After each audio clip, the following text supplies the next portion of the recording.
Hello,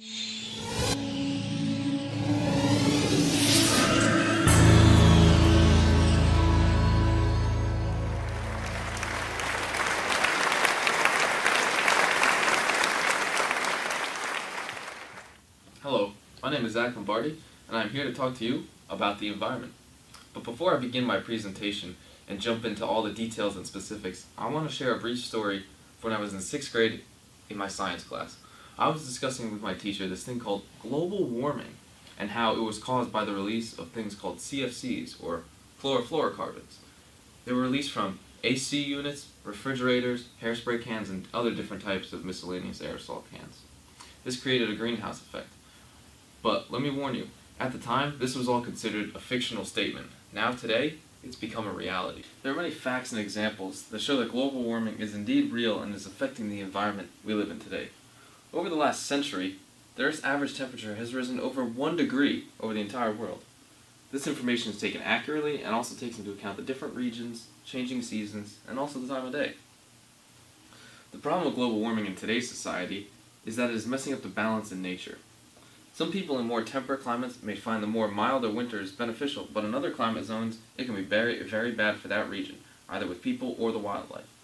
Some other regions could experience fatal suffering like heat waves, coastal erosion, rising sea levels, more erratic rainfall, or even droughts. It can also affect things like livestock, vegetation, and most animals might not be able to adapt to the different change in climate than is already used to. Moving away from some general information about global warming and the effects of it, I want to talk about 3 different geoengineering methods that we can do to slow down this process. Under the carbon dioxide removal category, we can do 2 different things. Iron fertilization, which is the dumping of iron into the oceans in order to cause a bloom of phytoplankton, which will absorb CO2 during the process of photosynthesis. The other method is building artificial trees. These artificial trees will be built along all major highways that will take CO2 and convert it into harmless baking soda. Under the solar radiation management category, we can do one method, which is called cloud seeding. This uses an array of boats that will be built that will have 3 columns which will absorb seawater and shoot it up straight into the atmosphere in order to increase the albedo effect in clouds. When these 2 different methods of geoengineering are used in tandem, we will see a dramatic change in CO2 levels and radiation exposure. Global warming is a serious issue, and something needs to be done. If we use geoengineering in a smart and efficient way, it can be part of the solution for all of global warming. The previously discussed short-term effects are great, however, emphasis on proper long-term options are definitely needed. The goal of these different legislative decisions will be an integrated system of planning decisions and regulations that knit communities together instead of tearing them apart. There's one big problem, however, and that is called sprawl. In today's suburban America, communities are seen crumbling in a destructive and ugly mess called sprawl. Many people disregard what's been happening, however, and they call it progress. Development that destroys the idea of urbanization is not progress, it's chaos. Too many developers follow standard formulas, and nowadays, too many governments have policies in place that encourage sprawl. As an example, local and state governments in the Northeast and Southwest particularly do not allow mixed uses of land and mandate the amount of parking and create unreasonable zoning laws. Because of this, it is impossible, in fact illegal, to create a walkable environment that Alex Steffens encourages. Stemming from this is the reason why 82% of all trips in America are taken by car. Because of this, monitoring of the 4 most harmful gases needs to happen. We need to monitor carbon dioxide, methane, third we need to monitor nitrous oxide, and last, sulfur hexafluoride. Carbon dioxide we need to focus on most and try to reduce that the most, obviously. We also need to call for a reduction in hydrofluorocarbons and chlorofluorocarbons. On top of this, we need to explore different alternative energy sources. Now, to call for all these reductions, we need to implement different incentives for other countries. So, for example, if a company uses X amount of gasoline per year, we need to set a cap for them and either give them tax breaks if they follow that capped rule, or if they go over that, we need to fine them or tax them further on the excess gasoline that they use for their industry.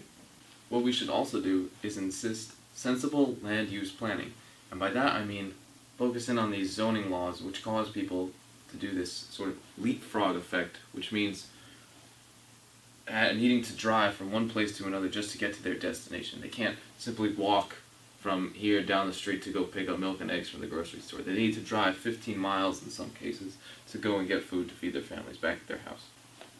Did you know that 18% of all household capital goes to auto expenses?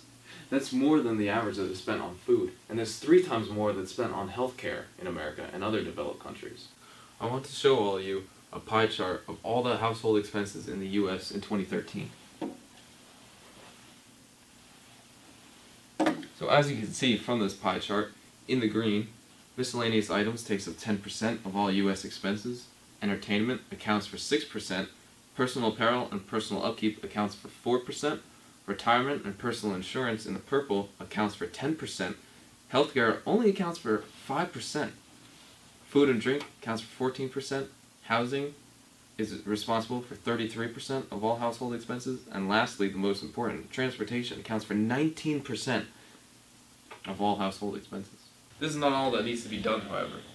Legislation on climate must do 5 major things, which can be broken down into further specifics and vary between local, state, and federal governments. Firstly, in developing countries, there must be strict laws in place that prosecute wasteful or unreasonable production of emissions, either from individuals or from industrial processes. Secondly, countries, large or small, must cooperate and promote clean alternatives to fossil fuels and other harmful emissions. Thirdly, countries must mandate some sort of cap on pollution that contributes to climate change. This can be accomplished in 2 different ways, in which one is way more indirect than the other. Regarding the indirect and subtle way, cities can lower taxes which will attract more young people, which will produce a prosperous local economy and reduces pollution because cars are less needed for travel compared to suburban and rural areas. Regarding the most direct way, businesses can either be taxed, fined, or even shut down for going over their allotted quota of harmful emissions. Fourthly, government efforts to reduce carbon emissions, regardless of urban sprawl, should be encouraged, not discarded. Lastly, proper leadership should be provided that is in support of international efforts to reduce all these carbon emissions. For all of these reasons that I've talked about, legislation should be implemented as a long-term portion of the solution discussed throughout this whole presentation. Governments should insist sensible land use planning, like cities, rather than zone and design communities in such a way to encourage and in some cases force the use of cars. Geoengineering is able to act on the short term, and combined with different laws and legislations and other acts, the rate at which greenhouse gases heat the earth will no doubt slow down and eventually come to a point where it is not an issue for any country, developed or undeveloped. In conclusion, the goal of this specific proposal is to form an integrated system of planning decisions and regulations along with technological methods that knit communities together rather than tear them apart. Thank you.